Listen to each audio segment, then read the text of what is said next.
গড়ে তোলো একতা, ছাত্র শ্রমিক জনতা, গড়ে তোলো একতা।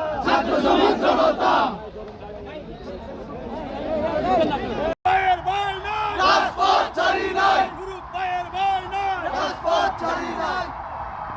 প্রিয় নাগরিক ছাত্র জনতা, তাৎক্ষণিকভাবে আপনারা যারা ছাত্র জনতার এই সরকারের পক্ষে আজকে এই আনসার বাহিনীর নৈরাজ্য ঠেকাতে অবস্থান নিয়েছেন, তাদেরকে ধন্যবাদ জানাই। আপনারা দেখেছেন এই সরকার দায়িত্ব নেওয়ার পর থেকে বিভিন্ন দাবি দেওয়া নিয়ে আন্দোলনের নামে মূলত সরকারকে বেকায়দায় ফেলার জন্য, আওয়ামী লীগকে পুনর্বাসন করার জন্য কাজ করা হচ্ছে। আমরা পরিষ্কারভাবেই বলেছিলাম এই সরকার কোনো রাজনৈতিক সরকার না, তারা আমাদের সমর্থন নিয়ে ক্ষমতা এসেছে, তারা আমাদের জন্য কাজ করবে। কিন্তু তাদেরকে সময় দিতে হবে। একটা নতুন অফিসার যদি নতুন কর্মস্থলে যায়, সেই পরিবেশ বুঝে উঠতে 10 থেকে 15 দিন, 1 মাস সময় লাগে। কাজেই পরিবেশ বোঝার জন্য এই সরকারকে অন্তত আগামী 1 মাস সময় আমাদেরকে দিতে হবে। এই 1 মাসে তারা আমাদের চিন্তা ভাবনা আলোকে মতামত নিয়ে রাষ্ট্র সংস্কারের রোডম্যাপ তৈরি করবে। জনগণের আকাঙ্ক্ষার আলোকে রাষ্ট্র সংস্কার করবে।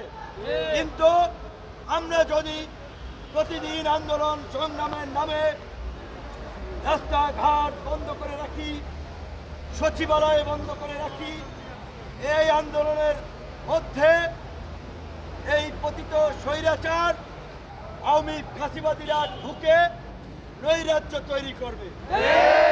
তাই আমরা বিনয়ের সাথে অনুরোধ করছি, আপনারা অন্তত আগামী 1 মাস কোনো দাবি দেওয়া নিয়ে রাজপথে আইসেন না।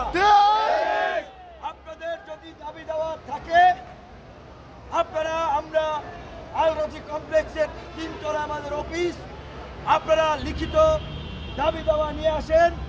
আপনাদের এই দাবি দেওয়া বাস্তবায়নে আমরা আপনাদের পাশে থাকব। কিন্তু 1 মাস পর থেকে প্রয়োজনে আপনাদের এই দাবি দেওয়া আদায়ে সভা সেমিনারের পাশাপাশি যদি আন্দোলন করতে হয়, সরকারকে বাধ্য করতে হয়, আমরা আপনাদের পাশে থেকে বাধ্য করব। কিন্তু সরকারকে স্থিতিশীল হওয়ার জন্য আগামী 1 মাস সময় দিন। রাজনৈতিক দল, নাগরিক সমাজ, সংবাদকর্মী সকলে মিলে নজরদারি করুন, আওয়ামী দুর্বৃত্তদের তালিকা করুন। আওয়ামী দুর্বৃত্তরা যেন নৈরাজ্য তৈরি করতে না পারে, সেজন্য পাড়া মহল্লায় আপনারা গণপ্রতিরোধ কমিটি গঠন করুন। বিশেষ করে ঢাকায় প্রেস ক্লাব, পল্টন, শাহবাগ, প্রধান উপদেষ্টার বাসভবন, এই সমস্ত এলাকায় কোনো ধরনের মানববন্ধন সভা, সেমিনার, সভা সমাবেশ করা যাবে না। আমরা পরিষ্কারভাবেই বলছি, আমরা একটা গণতান্ত্রিক বাংলাদেশ বিনির্মাণ করার জন্য, নাগরিক অধিকার প্রতিষ্ঠার জন্য, একটা সভ্য রাষ্ট্র প্রতিষ্ঠা করার জন্য এই ছাত্র জনতা আন্দোলন করেছে। লক্ষ লক্ষ মানুষ ত্যাগ স্বীকার করেছে, কিন্তু এর সুফল পেতে আমাদেরকে অপেক্ষা করতে হবে। তাই অস্থির না হয়ে ধৈর্য ধারণ করতে হবে, সুশৃঙ্খলতার সাথে, বুদ্ধিমত্তার সাথে, কৌশলে আমাদের দাবি দেওয়াগুলো তুলে ধরতে হবে। এবং আমরা এই 18 সাল থেকে এই যে কোটা সংস্কার থেকে রাষ্ট্র সংস্কারের যে আন্দোলন শুরু করেছি, আমরা আপনাদেরকে কথা দিচ্ছি, আপনাদের দাবি দেওয়া দেয় সবসময় আপনাদের পাশে থাকবো। কিন্তু আগামী 1 মাস কোনো দাবি দেওয়া নিয়ে রাস্তায় আসেন না।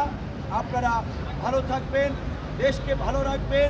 আজকে আমাদের এই যে নোয়াখালী, লক্ষ্মীপুর, ফেনী, পূর্বাঞ্চলের জেলাগুলোতে ভারতের পানি আগ্রাসনের ফলে একতরফা পানি প্রত্যাহারের ফলে যে বন্যা হয়েছে সেই বন্যায় লাখ লাখ মানুষ পানিবন্দী, খাবারের জন্য তাদের হাহাকার।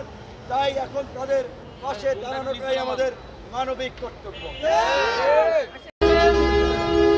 গণঅভ্যুত্থানের মাধ্যমে আজকে বাংলাদেশে রাষ্ট্র সংস্কার করার উদ্দেশ্যে অন্তর্বর্তীকালীন সরকার ব্যবস্থা এদেশের ছাত্র জনতা প্রতিষ্ঠা করেছে।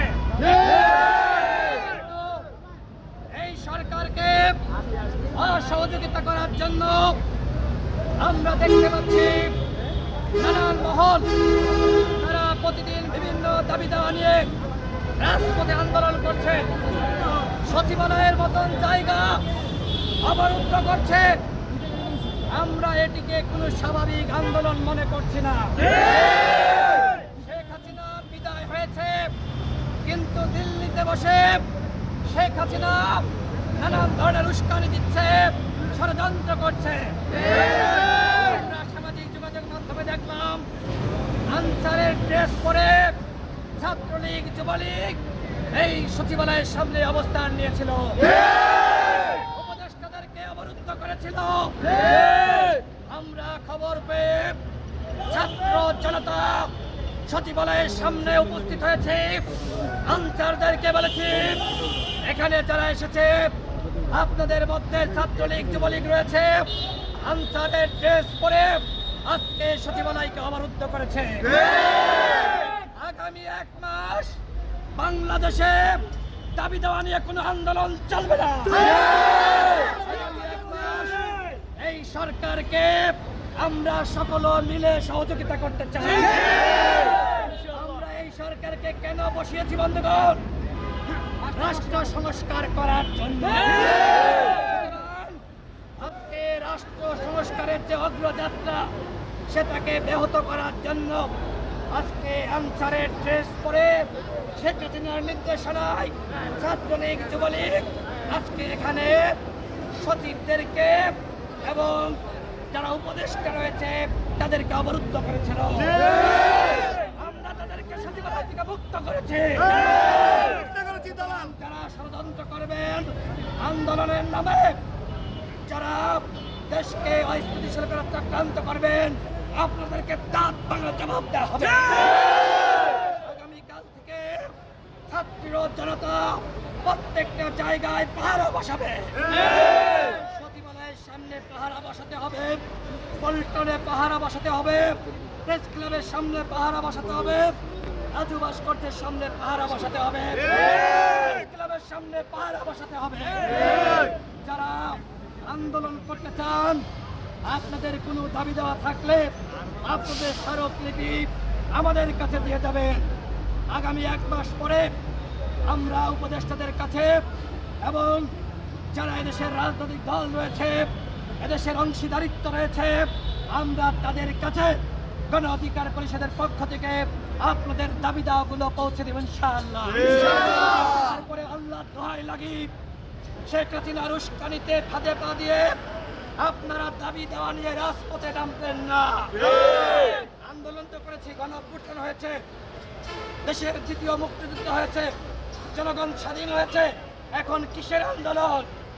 প্রতি বিপ্লব ঘটানোর চক্রান্ত ষড়যন্ত্র নস্যাৎ করে দিতে হবে বন্ধু। সংগ্রামী সাথী ও বন্ধুগণ, আমাদের দেশে আমরা দেখতে পাচ্ছি আজকে পুলিশ ফাংশন করছে না। এই সচিবালয়ের সামনে আমরা পুলিশকে কোনো ফাংশন করতে দেখি নাই। যদি পুলিশ তাদের দায়িত্ব পালন না করে, তাহলে এই গণঅভ্যুত্থানের সরকারকে বলতে চাই, আপনারা ছাত্র জনতাকে 1 মাসের ট্রেনিং দিয়ে বাংলাদেশের আইন শৃঙ্খলার দায়িত্ব দিন। কিভাবে এই প্রতিবিপ্লবকে নস্যাৎ করতে হয়, আওয়ামী লীগকে প্রতিহত করতে হয়, ষড়যন্ত্রকে মোকাবেলা করতে হয়, সেটি আমরা দেখিয়ে দিব। আপনাদের সকলকে রাজপথে থাকার আহ্বান জানাচ্ছে। যে কোনো উস্কানি, যে কোনো ষড়যন্ত্র রাজপথে থেকে মোকাবেলা করতে হবে। এই সরকারকে সহযোগিতা করার আহ্বান জানিয়ে আমি আমার বক্তব্য শেষ করছি।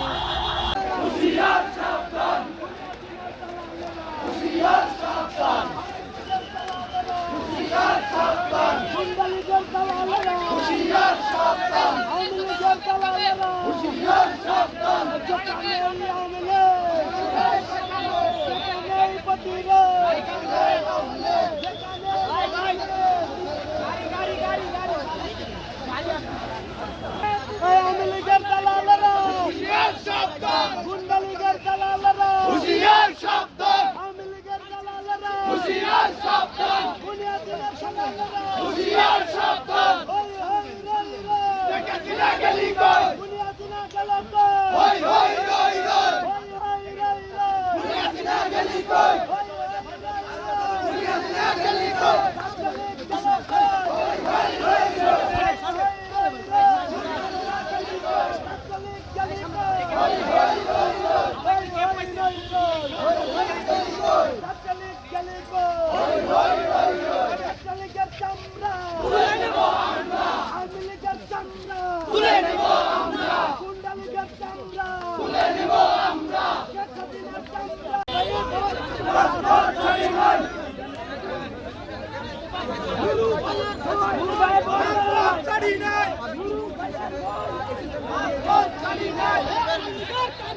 হুশিয়ার সাবধান হুশিয়ার সাবধান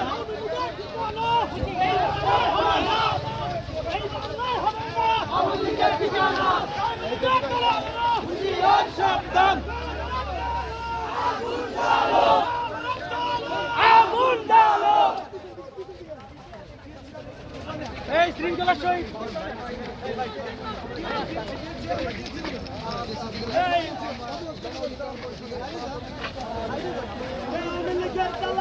হুশিয়ার সাবধান হুশিয়ার সাবধান হুশিয়ার সাবধান রাজপথ ছাড়ি নাই হুশিয়ার সাবধান হুশিয়ার সাবধান হুশিয়ার সাবধান